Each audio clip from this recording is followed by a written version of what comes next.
चलिए स्टार्ट करते हैं। सब लोग आ गए होंगे, कुछ बेसिक चीजें समझते हैं और मुझे बताइएगा कौन कौन सी चीजें आप लोग जानते हैं, उसके आधार पे हम लोग आगे बढ़ेंगे। जैसे सबसे पहले अगर हम ज्योमेट्री की बात करते हैं तो सबसे जो पहला पॉइंट होता है वो होता है पॉइंट, जिसको आप हिंदी में कहते हैं बिंदु। बिंदु क्या है, पॉइंट क्या है? एक ऐसी लोकेशन है जो अपने आप में ना तो लंबाई रखती है ना चौड़ाई, और सीखा कोई जरूरी नहीं है, लेकिन अगर आप पढ़ लोगे तो कोई नुकसान नहीं करेगा। मैथ्स में कुछ चीजें बेनिफिट करेंगी आपको। सो पॉइंट क्या है? एक स्थिति है, एक लोकेशन है। ना इसकी लेंथ होती है, ना इसकी ब्रेथ होती है, ना हाइट होती है।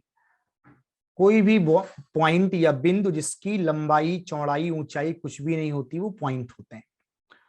अब पॉइंट में भी कई सारे टाइप होते हैं। एक होते हैं कोलिनियर पॉइंट, हिंदी में कहलाता है संरेखीय, और दूसरे होते हैं नॉन कोलिनियर, असंरेखीय। कोई बता सकता है कोलिनियर पॉइंट और नॉन कोलिनियर क्या होते हैं? दोनों के अकॉर्डिंग कराएंगे, टेंशन नहीं लो।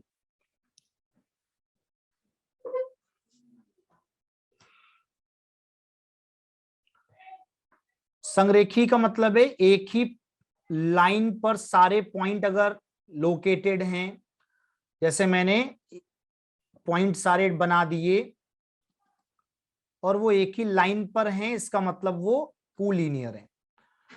अगर एक यहां है, एक यहां है, एक यहां है, तो अलग अलग अगर लाइन में हैं तो ये सारे पॉइंट, जैसे ये एक पॉइंट है, दूसरा है, तीसरा है, A B C. Neha very good evening.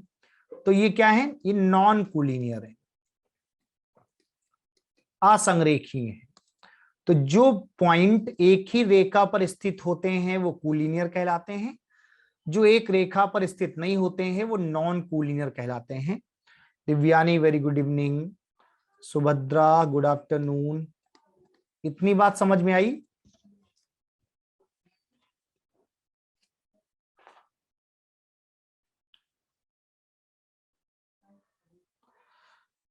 अब आपसे पूछा जाता है कि किसी सिंगल पॉइंट से कितनी रेखाएं पास हो सकती हैं, तो आप क्या आंसर देंगे? सिंगल पॉइंट से कितनी रेखाएं पास कर सकती हैं?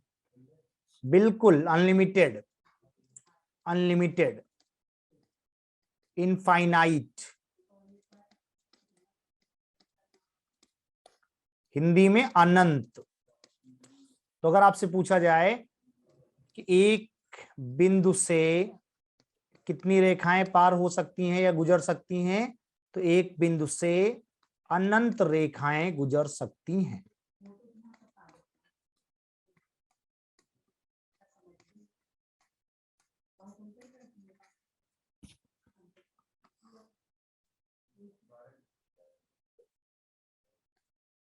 तो ये चीज आपको ध्यान रखनी है। अब कई सारे पॉइंट मिलके ही लाइन बनाते हैं। तो लाइन क्या है? कई सारे पॉइंट को मिलाते हुए एक लाइन बनती है। लाइन क्या है? कॉम्बिनेशन है पॉइंट्स का, बिंदुओं का समूह है, बिंदुओं का एक कलेक्शन है, समूह है, उससे एक लाइन बनती है। लाइन की खास बात क्या होती है?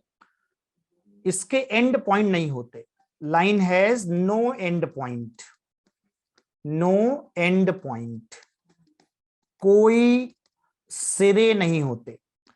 रेखा के कोई भी सिरे नहीं होते, या ये कह लो कि ये अनंत लंबाई की होती है, सिरे नहीं होते। या कह सकते हैं कि अनंत लंबाई की होती है। ये इधर बढ़ती चली जाएगी, इधर बढ़ती चली जाएगी। लेकिन अगर हम ये कहें आपसे कि सर लाइन नहीं, लाइन सेगमेंट क्या होता है, तो क्या बताइएगा? इसको हिंदी में कहते हैं रेखा खंड। लाइन और लाइन सेगमेंट में क्या डिफरेंस है, कोई बताएगा?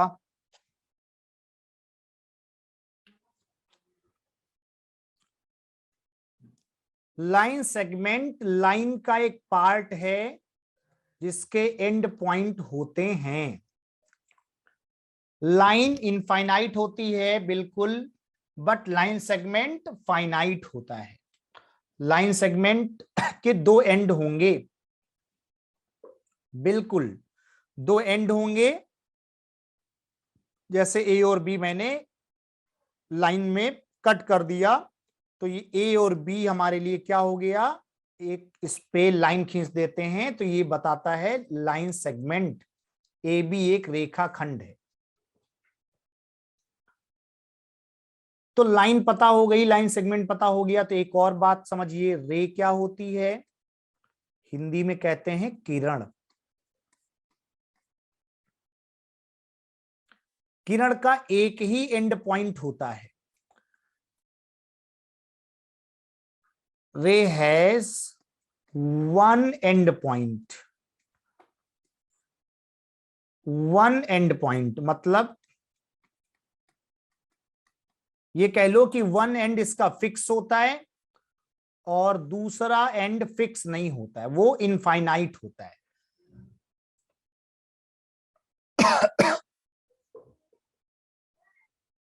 बिल्कुल, वन पॉइंट अराइज मेनी रे। शिल्पी वेरी गुड।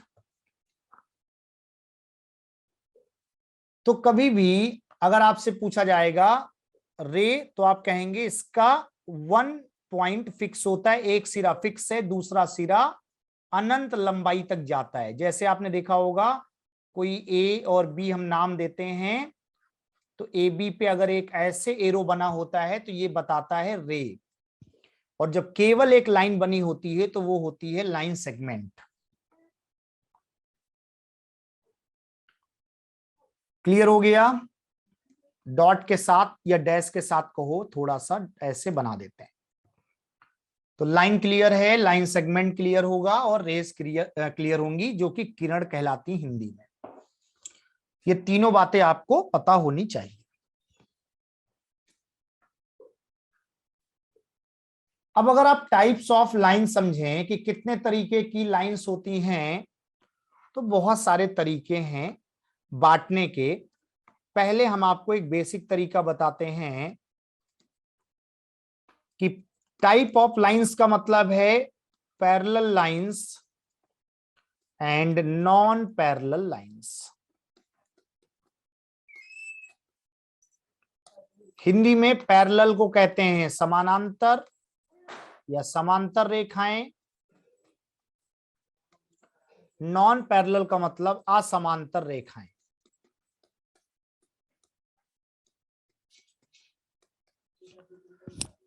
पैरेलल लाइंस क्या होती हैं? ऐसी रेखाएं जिनके बीच कॉमन डिस्टेंस सेम हो, और पैरेलल लाइंस एक दूसरे को कभी कट नहीं कर सकती। जैसे ए बी सी डी, ये दोनों पैरेलल लाइंस हैं, इनको हम ऐसे पैरेलल के साइन से डिनोट करते हैं। इनका कोई नेहा ज्योमेट्री फर्स्ट पेपर में नहीं आता है, सेकंड में ही आता है। मैंने क्वेश्चन जो देखे हैं ज्योमेट्री के वो सेकंड में मिले। फर्स्ट में हल्का फुल्का मेंसुरेशन से जरूर आता है, लेकिन ज्योमेट्री से बहुत ही रेयर। लेकिन अगर आप नॉन पैरेलल की बात करेंगे, असमांतर रेखाओं की बात करेंगे, तो ऐसी दो रेखाएं जिनके बीच दूरी कम ज्यादा हो, जैसे यहां बहुत ज्यादा है फिर आगे घटती जा रही है, ऐसे बढ़ाओगे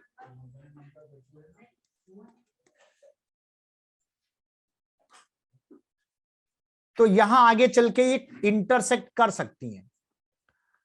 कहने का मतलब समांतर रेखाओं में क्या होता है, दो रेखाएं जिनके बीच की दूरी हमेशा समान होगी, वो एक दूसरे को कभी कट नहीं कर सकती। Parallel lines never cut. Non parallel lines एक दूसरे को इंटरसेक्ट कर सकती हैं, कट कर सकती हैं। ये दोनों बातें क्लियर हैं सभी को?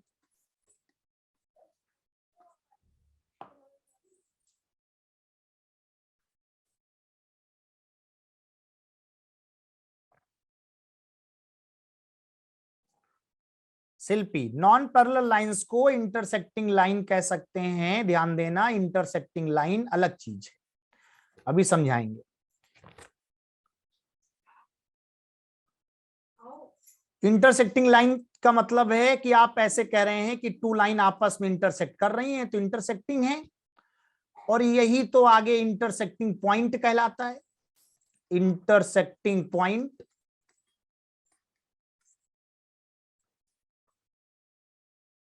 तो कहीं भी अगर एक दूसरे से कहीं भी कट कर रही होंगी रेखाएं तो उसको क्या बोलेंगे? हिंदी में कहते हैं प्रतिच्छेदन बिंदु। एक दूसरे को काटती हुई रेखाएं जिस बिंदु पे काटती हैं वो प्रतिच्छेदन बिंदु कहलाता है।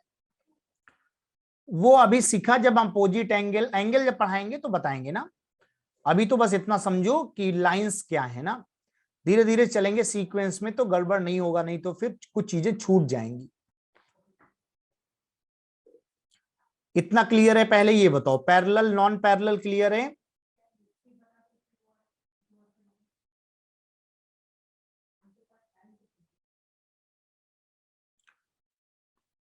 तो आपको अब इसके बाद ये समझना है कि अभी मैंने आपको बताया था कि जब वो इंटरसेक्टिंग लाइंस होती हैं, जब वो एक कॉमन पॉइंट पे मिलती हैं, जैसे आपने अभी बोला वही बात है, कॉमन पॉइंट है कोई, यहां पे दो लाइनें मिल रही हैं तो ये आपस में इंटरसेक्टिंग लाइंस हैं और इसको हम बोलेंगे इंटरसेक्शन पॉइंट।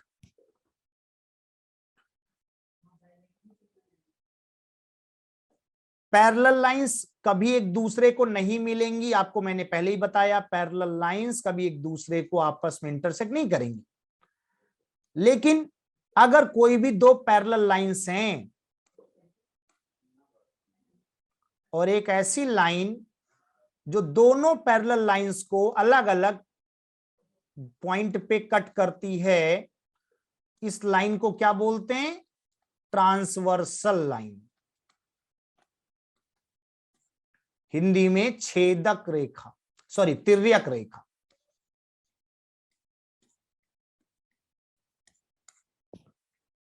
तो कोई भी ऐसी लाइन जो दो समांतर रेखाओं को दो अलग अलग बिंदुओं पर कट करती हो, वो लाइंस दो भी हो सकती हैं, तीन भी हो सकती हैं, जरूरी नहीं दो ही हो, तीन हो जाए, तब भी ए बी हमारे लिए क्या है? ट्रांसवर्सल लाइन है। क्लियर हो गया? इसका मतलब ट्रांसवर्सल कब बनाएंगे? जब पैरेलल लाइंस को कट कराना होगा। नॉन पैरेलल लाइंस जहां आपस में मिल जाएंगी वो इंटरसेक्टिंग पॉइंट होगा, लाइन को आप इंटरसेक्टिंग लाइन भी कह सकते हैं। डन हुआ?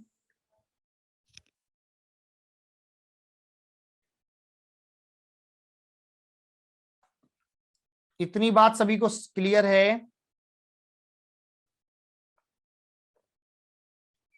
इसमें कोई डाउट है किसी को?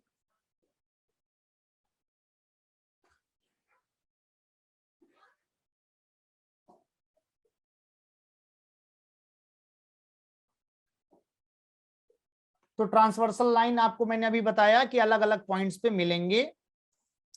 रीना, ट्रांसवर्सल के लिए मैंने आपको बोला कि कोई भी टू पैरेलल लाइंस हैं उनको कट करती हुई एक लाइन, यही ट्रांसवर्सल लाइन कहलाती है। तो transversal line cuts two or more lines at distinct point. ये यहां पे, ये यहां पे, एक और लाइन है तो ये यहां पे, और ये तीनों क्या है? पैरेलल हैं आपस में। क्लियर हो गया रीना?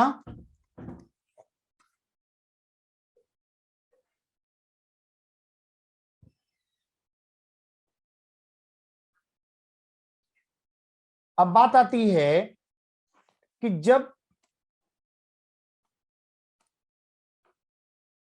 दो नॉन पैरेलल लाइंस एक दूसरे को कहीं मिलती हैं तो वो किसी एंगल पे मिलती हैं। कहने का मतलब ये है कि अगर दो रेखाएं एक दूसरे को कहीं कॉमन पॉइंट पे मिलती हैं तो वो एक दूसरे से इंक्लाइंड होती हैं, झुकाव में होती हैं। तो ये जो झुकाव है यही एंगल बनता है। तो कोई भी दो नॉन पैरेलल लाइंस जब एक दूसरे के से कट करें या ये कह लो कि कॉमन पॉइंट पे मिलें, तो वो एक दूसरे पे जिस एंगल पे या जिस कोण पर झुकी होती हैं वहां से एंगल का फॉर्मेशन स्टार्ट होता है। अब बहुत सारे टाइप बनते हैं कोण के एंगल के। तो पहले क्या सीखा हमने? पॉइंट सीखा, पॉइंट से लाइन बन गई, लाइन के टाइप आ गए, फिर वहां से एंगल बनना शुरू हुआ। जब एंगल बनना शुरू होगा तो आपको एंगल के टाइप समझने पड़ेंगे कि कितने टाइप्स के एंगल होते हैं। तो सबसे पहले तो इस आधार पे डिवीजन किया जा रहा है कि एंगल की वैल्यू क्या है, मतलब उनके वैल्यूज के आधार पर, according to their values there are 4 type of angle, और एक 1 टाइप और है जो भी आपको हम बताएंगे। पहले आप पहला टाइप समझिए जिसको एक्यूट एंगल बोलते हैं। एक्यूट एंगल का मतलब हिंदी में न्यून कोण होता है, ऐसा कोण जो 90 डिग्री से छोटा हो।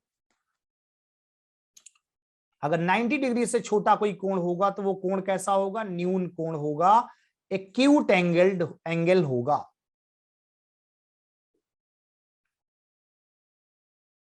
बोलिए क्लियर? दूसरा राइट एंगल का मतलब क्या है? जिसमें सीधा सीधा 90 डिग्री एंगल बन रहा हो, एक दूसरे के परपेंडिकुलर लाइंस होती हैं, तो ये 90 डिग्री का फॉर्मेशन करती है। हिंदी में समकोण आप कहते हैं। ऑब्ट्यूस एंगल का मतलब है अधिक कोण। अधिक कोण का मतलब है 90 से अधिक हो, ग्रेटर देन 90। यहीं पे एक बीच में एक और नाम लिख लो, स्ट्रेट एंगल का। चौथा नंबर स्ट्रेट एंगल है, और इसको रिफ्लेक्स को 5वां नंबर दे दो, क्योंकि अलग अलग तरीके से लोग लिखते हैं, लेकिन मैं आपको सारे टाइप बता रहा हूं। पहला टाइप क्या है? ऐसा थीटा हो जो 90 से छोटा हो और 0 डिग्री से बड़ा हो, ये एक्यूट है। राइट एंगल में क्या होता है? थीटा एग्जैक्टली 90 डिग्री हो। तीसरा तीसरा जो ऑब्ट्यूस एंगल होता है उसमें वैल्यू 90 डिग्री से तो बड़ी होती है बट 180 डिग्री से छोटी होती है। 180 से छोटी होती है, ऐसे बनेगा सिंबल। जैसे मैंने आपको इधर फिगर दिखाया, ये वाला तीसरा वाला ऑब्ट्यूस अधिक कोण, तो इसमें देखो क्या है, इसमें 90 से एक्स्ट्रा है, लेकिन ध्यान रखें 180 से कम।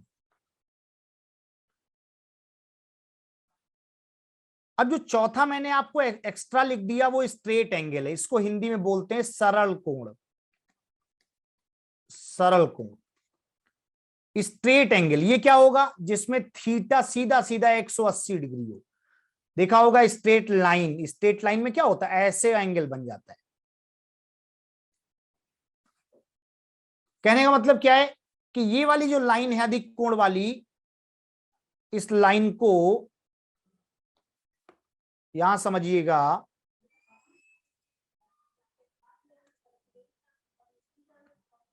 ऐसे इतना हिस्सा, ये क्या है? ये हमारा ऑब्ट्यूस एंगल है। लेकिन अगर इस लाइन को ऐसे नीचे ले आओ, बराबर पे रख दो, तो ये स्ट्रेट एंगल है, इसको हिंदी में सरल कोण कहते हैं। और ये अधिक कोण है। तो सरल कोण का मतलब, स्ट्रेट लाइन का मतलब कंप्लीट हो जाए 180 बना दे, और ये 180 से कम होता है, 90 से आगे होता है। तो ऑब्ट्यूस और स्ट्रेट में सभी को डिफरेंस क्लियर है।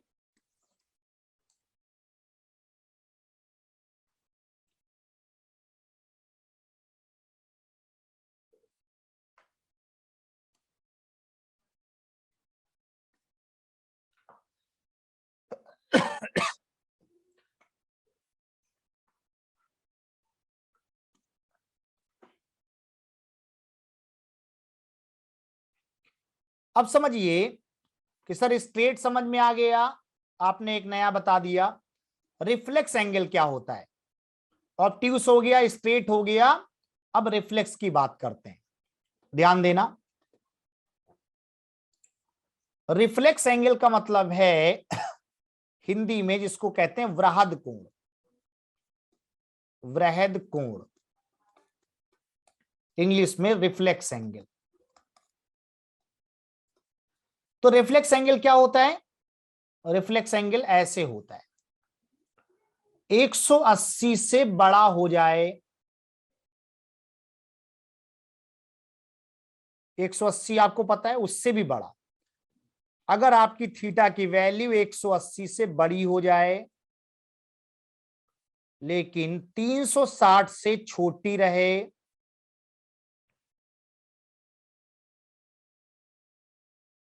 360 से छोटी रहे,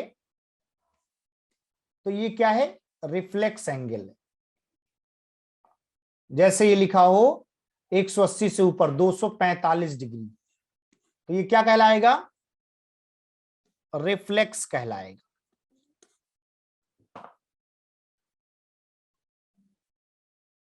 बोलो क्लियर?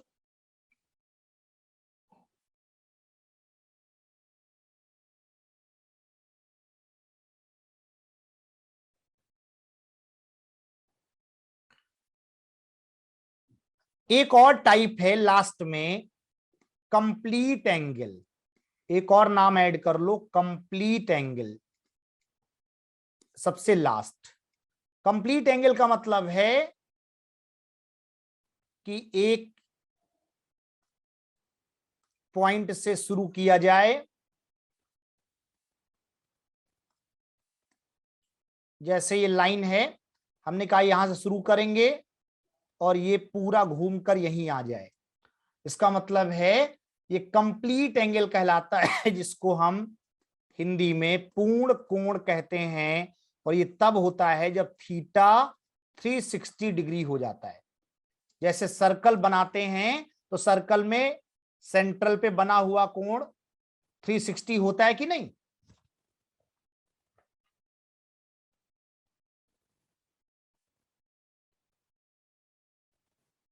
क्या सारे टाइप क्लियर हैं?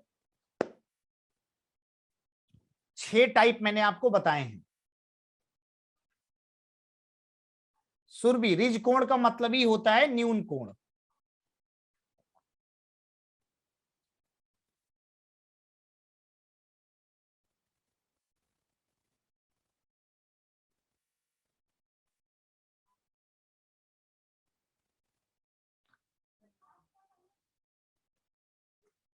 तीन और चार की वैल्यू मैंने आपको बताई। तो ये देखो, ऑब्ट्यूस एंगल की वैल्यू क्या है? 90 से बड़ी होगी, 180 से छोटी होगी। 180 से क्या होगी? ये छोटी होगी, 90 से बड़ी होगी। स्ट्रेट एंगल सीधा सीधा 180 का होगा।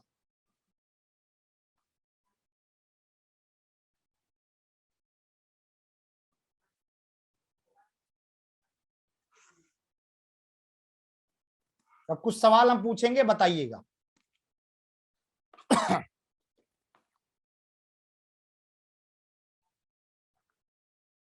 चलिए ध्यान से बताइएगा, केवल आपको नाम बताने हैं। अगर हम आपसे कहते हैं कि 45 डिग्री एंगल दिया जाए, कौन सा कोण है, क्या नाम होगा इस कोण का?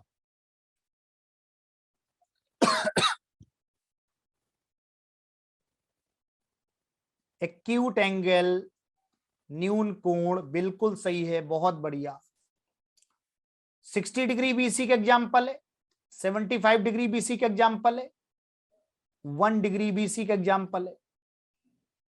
इसका मतलब है 1 से लेकर 89 डिग्री तक सारी कहानी एक्यूट है।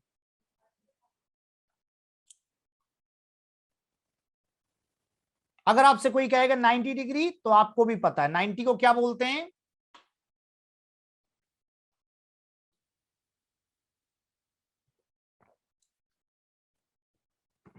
राइट एंगल बोलते हैं। बहुत बढ़िया, हिंदी में समकोण बोलते हैं।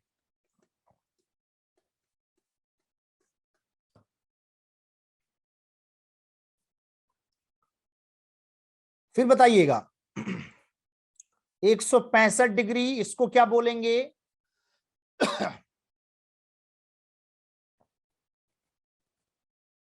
ऑब्ट्यूस बोलेंगे, अधिक कोण बोलेंगे।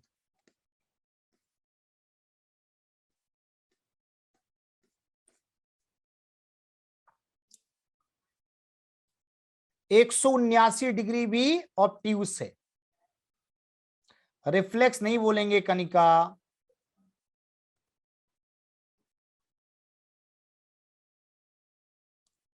लेकिन अगर 180 डिग्री आ गया तो क्या बोलेंगे, स्ट्रेट बोलेंगे। बहुत बढ़िया, वेरी गुड।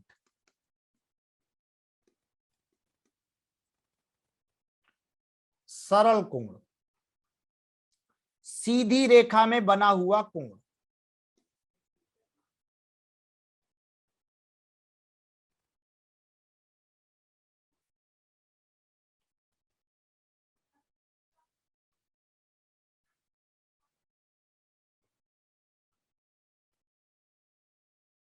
अगर हम बात करते हैं 224 डिग्री की, तो क्या कहलाएगा,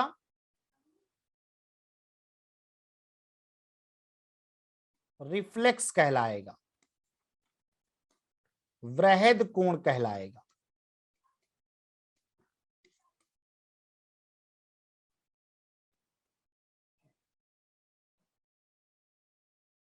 और अगर कंप्लीट हो गया 360, तो वो क्या होगा, कंप्लीट एंगल होगा।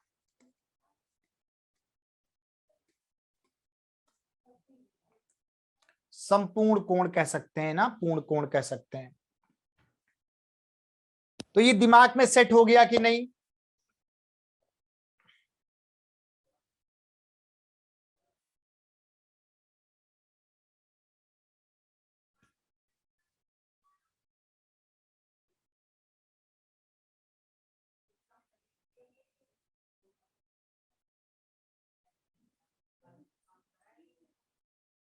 ठीक है, अब आगे बढ़ते हैं।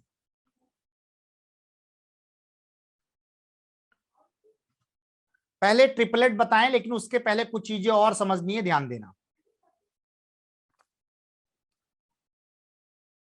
आपको कुछ और टाइप के भी एंगल जानने चाहिए, जैसे कॉम्प्लीमेंट्री एंगल और सप्लीमेंट्री एंगल। ज्योति, ये वाला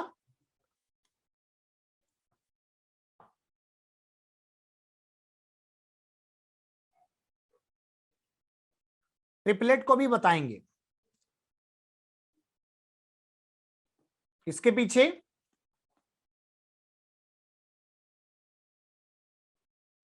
वो दोबारा जब देखोगे तो मिलेगा बेटा, अब यहां पे नहीं आएगा, वो गायब हो गया यहां से।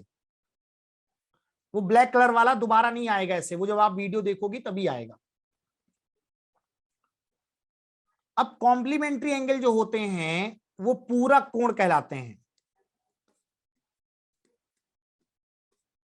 और सप्लीमेंट्री एंगल क्या होते हैं, समपूरक कोण कहलाते हैं हिंदी में। तो अभी तक हम इंडिविजुअल बात कर रहे थे, अलग अलग। अब यहां कॉम्प्लीमेंट्री या सप्लीमेंट्री, दो कोणों के बीच के रिलेशन को कहते हैं कि अगर दो कोण हैं और उनका योग 90 डिग्री है तो वो एक दूसरे के कॉम्प्लीमेंट्री एंगल हैं। संपूरक कोण जो होंगे वो रिकॉर्डेड में मिलेगा, ज्योति हटा नहीं है, वो आप दोबारा देख सकते हो। संपूरक कोण जो है वो क्या होंगे, ऐसे दो कोण जिनका योग 180 डिग्री होगा।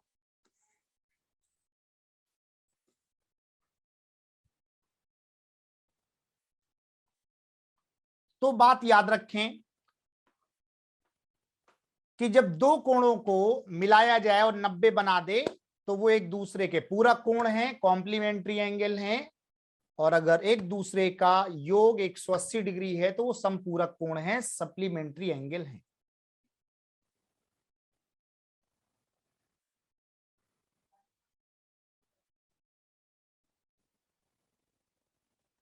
अब अगर हम आपसे पूछें कि 65 डिग्री का पूरा कोण ज्ञात कीजिए,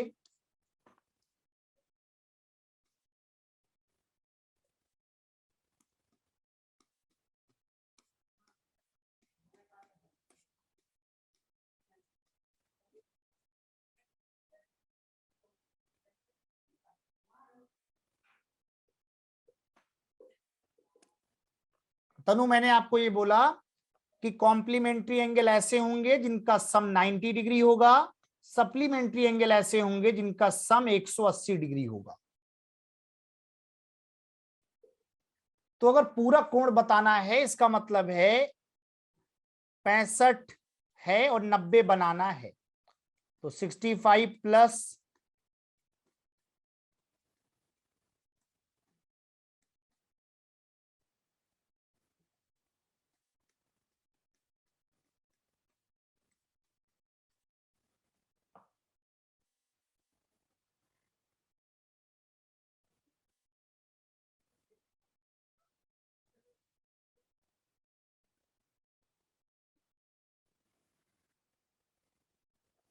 क्लियर हो गया।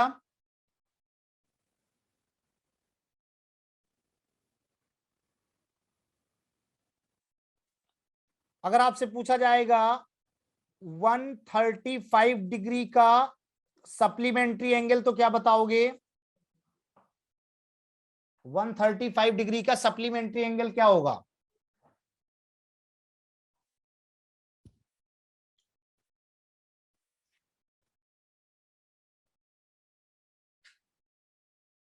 बिल्कुल 45 होगा, क्योंकि हमें सम 180 बनाना है। तो 180 में 135 माइनस करेंगे तो 45 आएगा।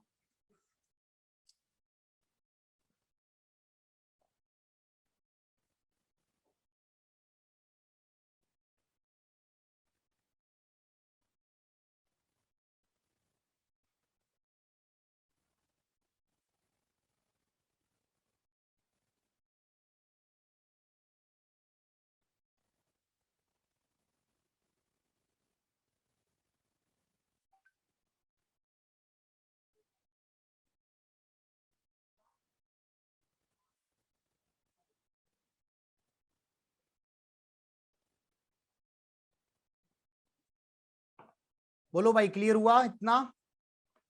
ज्योति नोट कर लो अगर नोट करना है तो, अदरवाइज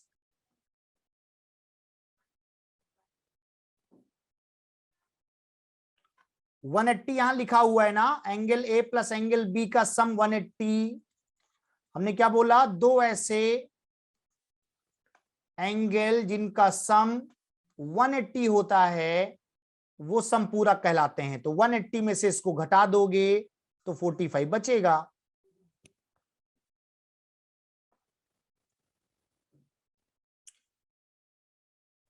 शैलेंद्र हो तो जाना चाहिए भाई, कोशिश तो पूरी है, अगर कुछ ऐसा होगा तो एक्स्ट्रा क्लास लगवाई जाएंगी। कब एग्जाम है?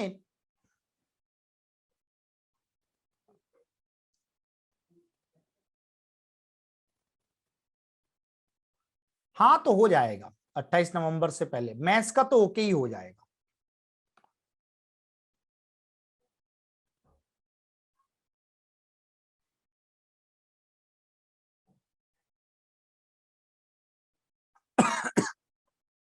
इसको हटा सकते हैं? चलिए इसको नहीं हटाते हैं, हम आपको यहां पे लिख के दिखाते हैं।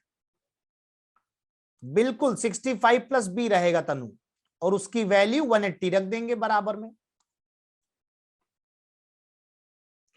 अब जरा समझिए हम ट्रिपलेट क्यों बताने जा रहे हैं, क्योंकि आपके जो एग्जाम में क्वेश्चंस पूछे जाते हैं वो ही आते हैं ट्रिपलेट के।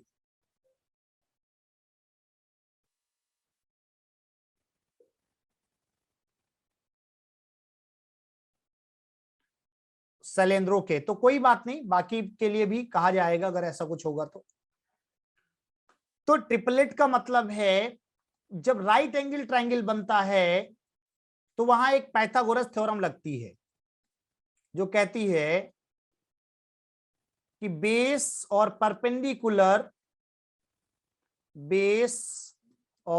परपेंडिकुलर के स्क्वायर का सम हाइपोटेन्यूज के स्क्वायर के बराबर होना चाहिए। कहने का मतलब क्या है, A B square plus AC square बराबर BC स्क्वायर होना चाहिए।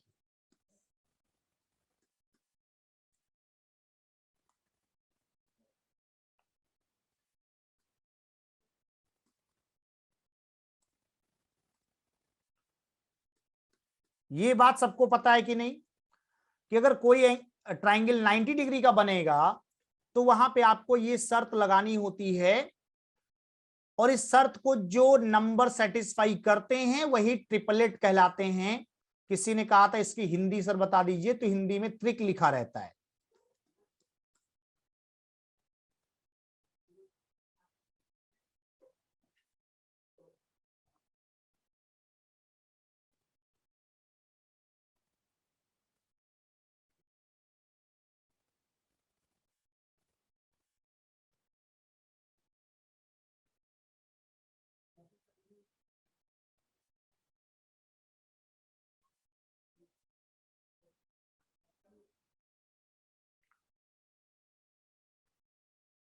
कोणों का योग नहीं, साइड्स का, उनके स्क्वायर्स का सम।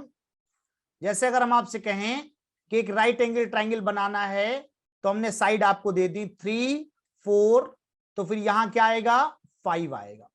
आप कहेंगे सर ये 5 कैसे आया, तो देखो 3 का स्क्वायर प्लस 4 का स्क्वायर जब करेंगे तो BC स्क्वायर के बराबर होना चाहिए। इसका मतलब 3 का 9 होता है, 4 का 16 होता है, तो ये क्या है, 25 है। 25 क्या है, BC स्क्वायर है, तो BC बराबर निकालेंगे तो √25 आएगा। इसका मतलब 5 आ जाएगा कि नहीं।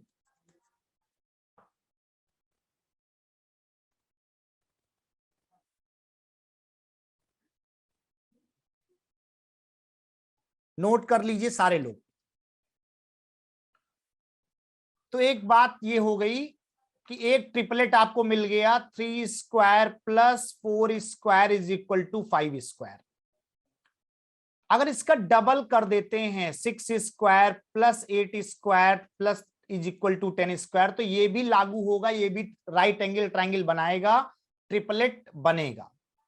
अगर इसका 3 गुना कर देते हैं तो ध्यान रखें ये भी ट्रिपलेट बनाएगा।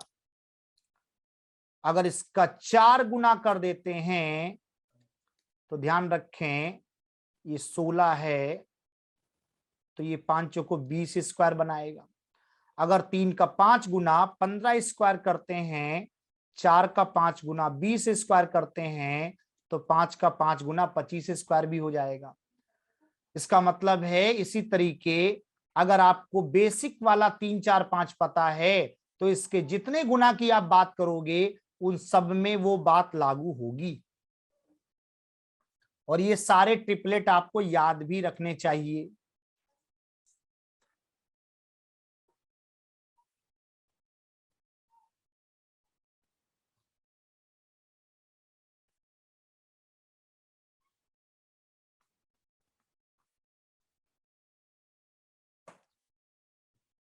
सारे लोग क्लियर कर लें, नोट कर लें, उसके बाद फिर बताओ।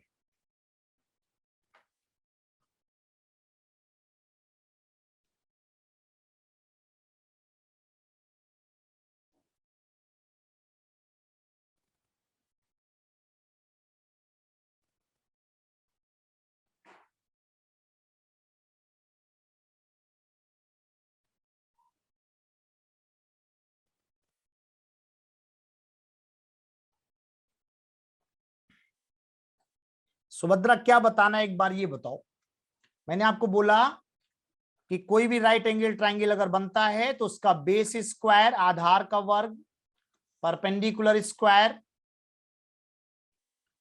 ये दोनों जो सम होते हैं ये हमेशा हाइपोटेन्यूज स्क्वायर के बराबर होते हैं।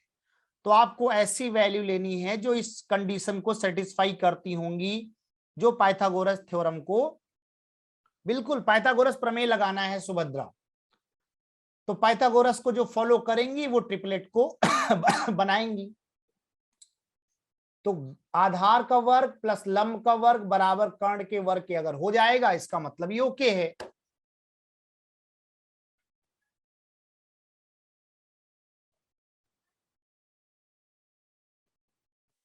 सभी लोग क्लियर हैं, इसे हटा सकते हैं, जिसको नोट करना था नोट कर लिया है सभी ने।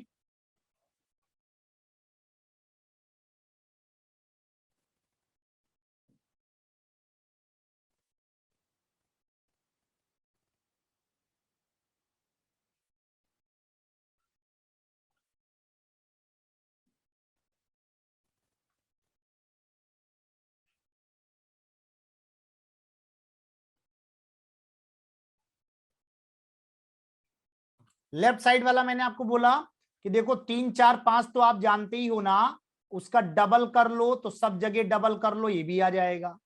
3 का 3 गुना करोगे तो 4 का भी 3 गुना करोगे तो 5 का भी 3 गुना करोगे, ये भी ट्रिपलेट बनाएगा। 3 4 का जितने गुना करते जाओगे वो सब ट्रिपलेट बनाएंगे। अगर 3 का 4 गुना तो 4 का भी 4 गुना, तो 5 का भी 4 गुना। 3 का 5 गुना किया है तो 4 का भी 5 गुना, तो 5 का भी 5 गुना। अगर 3 का 6 गुना लिखोगे 18 स्क्वायर, तो 4 का 6 गुना लिखना पड़ेगा 24 स्क्वायर, तो 5 का 6 गुना करना पड़ेगा 30 स्क्वायर। क्या किसी को मेरा ऑडियो वीडियो नहीं मिल रहा है ऐसा कोई?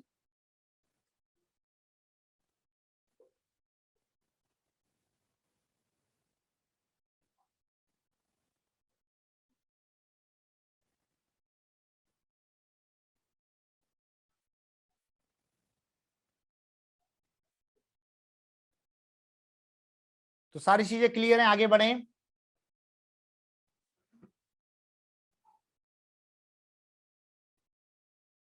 नहीं, जरूरी तब है जब आपको ये वैल्यू सेटिस्फाई करा दी जाए। 3 का वर्ग 4 का वर्ग 5 के वर्ग के बराबर होता है ना, तो अपने मन से तो नहीं लिख सकते ना कुछ भी। अभी मैंने आपको निकाल के दिखाया कि 3 4 से 5 कैसे आया इस पाइथागोरस थ्योरम से।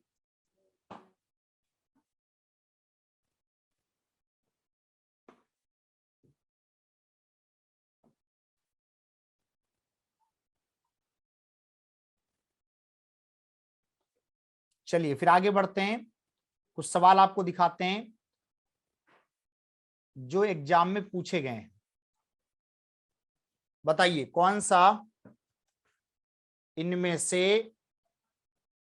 राइट एंगल बनाएगा? राइट एंगल ट्राइंगल वही बनाएगा जो ट्रिपलेट को फॉलो करेगा।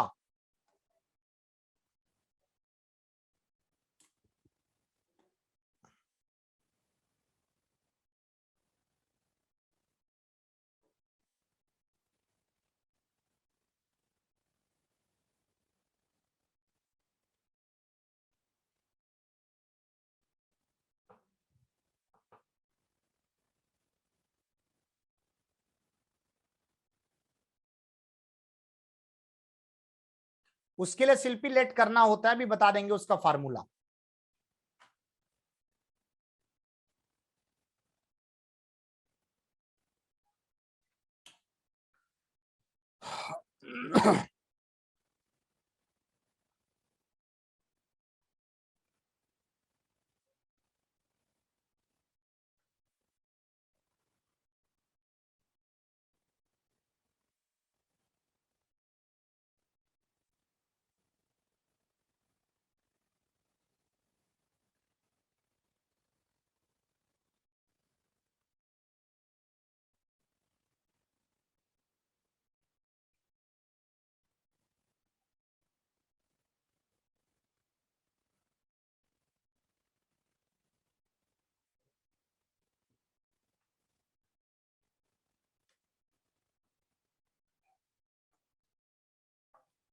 तनु आपको चेक करना है कि कहां पे कंडीशन लागू हो रही है।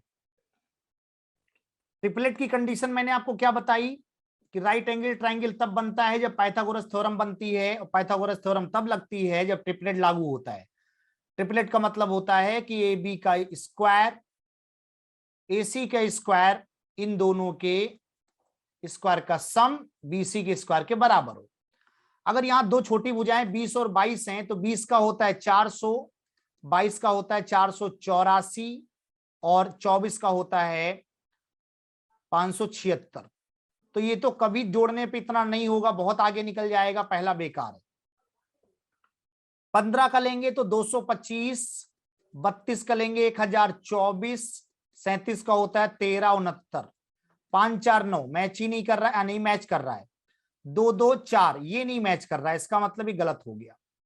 11 60 61 लेते हैं, 11 के 121 होगा, 60 का 3600 होगा, ये हो जाएगा हमारे लिए कितना 3721। क्या 61 का स्क्वायर 3721 होता है?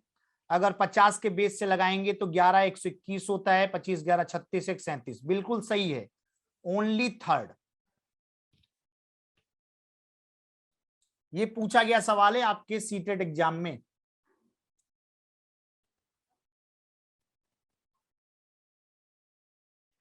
तनु क्लियर हो गया कैसे करना है? आपको दो छोटी भुजाओं के वर्ग निकालने हैं, अगर ये 61 के वर्ग के बराबर हो गया मतलब यही ऑप्शन सही है। पेपर 2 में अंजलि,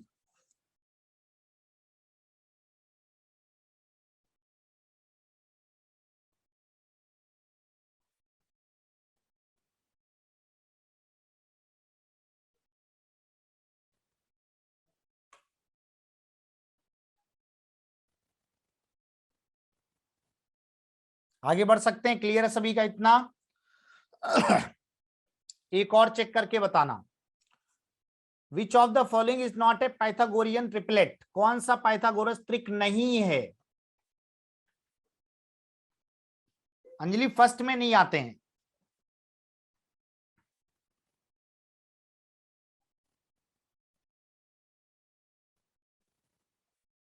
बिल्कुल कनिका, लास्ट 10 ईयर के कर लोगे तो बहुत कुछ हो जाएगा।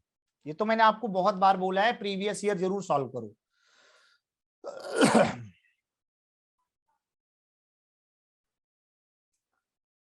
ध्यान दो, कौन सा नहीं है पूछा है, कौन सा है नहीं पूछा है।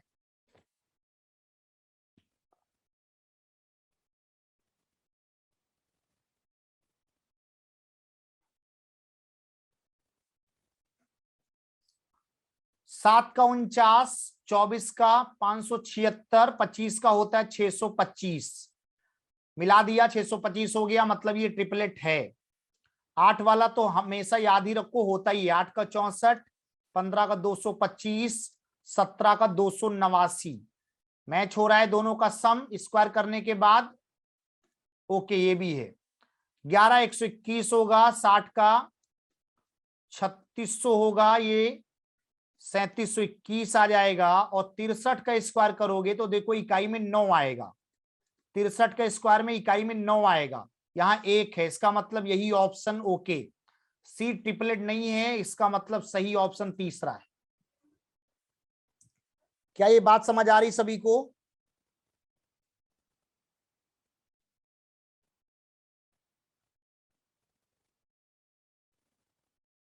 अब तो कोई डाउट नहीं किसी को कि कैसे करना है, क्यों करना है, कब करना है।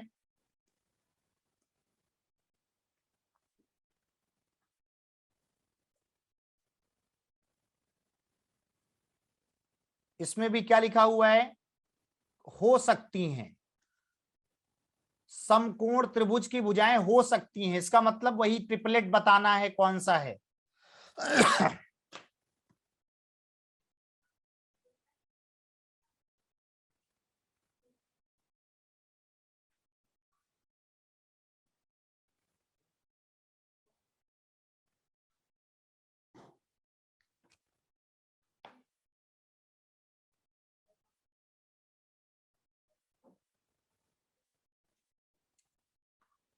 20 का 400, 21 का 441, 31 का 961 होता है, नहीं होगा, पहला नहीं होगा अंकित।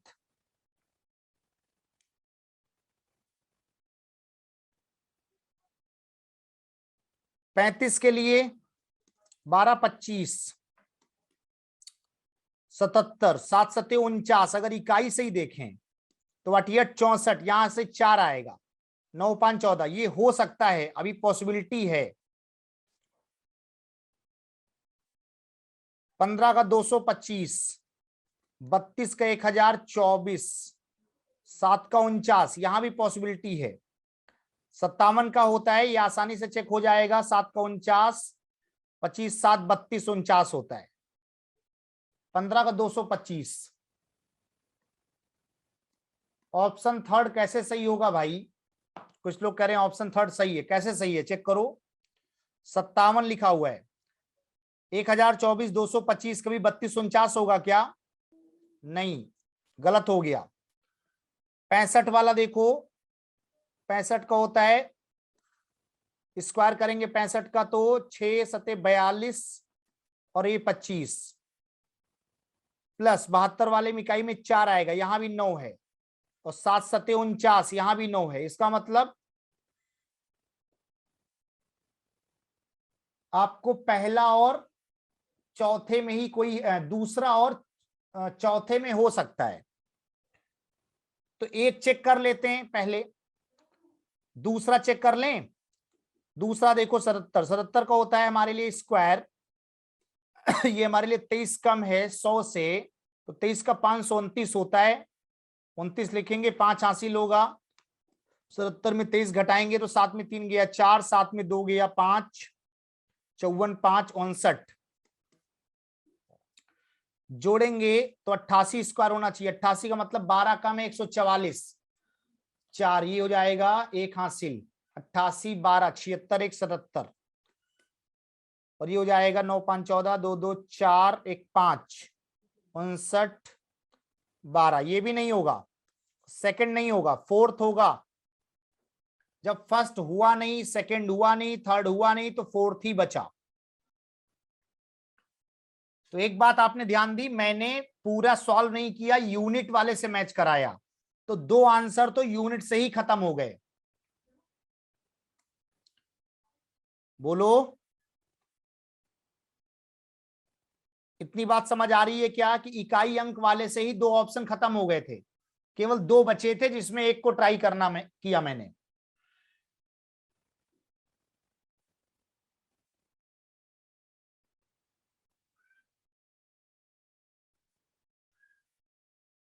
ज्योति, मैंने आपको बोला है स्क्वायर्स निकालने, बस स्क्वायर निकाल के बराबर करना है, जिनके स्क्वायर का टोटल बड़ी संख्या के वर्ग के बराबर हो जाए वहीं रुक जाना है।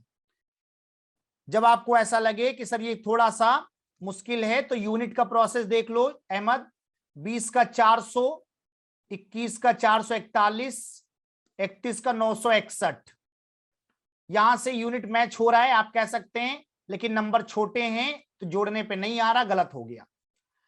यहां 35 का 12 25 इकाई में तो 5 है ना, 7 का 49 इकाई में 9 आएगा कि नहीं इकाई देखो केवल 5 9, 8 का 64 इकाई में 4 आ रहा है, 9 5 14, इकाई मैच हो रहा है। 20 का 400 कैसे? अरे भाई स्क्वायर कर रहे हैं, 20 का वर्ग 400 नहीं होता है क्या?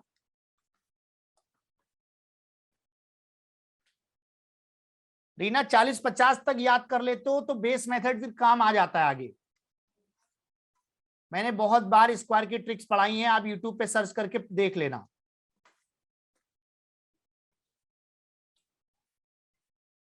ठीक है, तो यहां तक सारी चीजें क्लियर हैं सभी को, अभी इतना ही रखते हैं, कुछ सवाल अगली क्लास में करा देंगे। थैंक यू सो मच, आप सभी का बहुत बहुत शुक्रिया। कैसा लगा सेशन कमेंट करके बताइएगा। अपने साथ जो भी क्लास ओवर होती है तो प्लीज एक बार रिव्यू जरूर कीजिएगा क्लासेस का। उम्मीद करते हैं सारी चीजें क्लियर होंगी। थैंक यू सो मच, आप सभी का बहुत बहुत धन्यवाद। मिलते हैं अगले सेशन में, बाय बाय, टेक केयर।